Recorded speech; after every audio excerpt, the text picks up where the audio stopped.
अगर तुम बेमौत नहीं मरना चाहते तो समझाओ इस लड़की को कि हमारे साथ कोऑपरेट करे। 2 मिनट है तुम्हारे पास, तुम आओ मेरे साथ।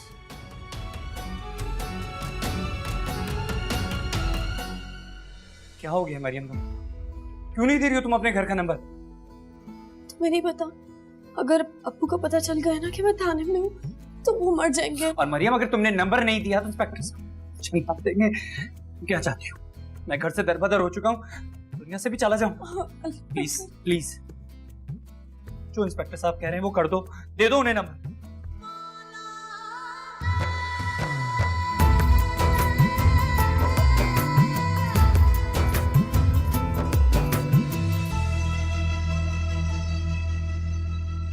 मैं कुछ देर के लिए मेडिकल स्टोर के आ गया दवाई लेने के लिए। आप अम्मी के साथ ऐसा सलूक करेंगे पीछे?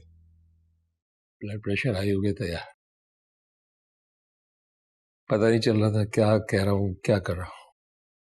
देखिए अब्बा, जो कुछ हुआ है उससे हम सब परेशान हैं, लेकिन इसका मतलब ये तो नहीं है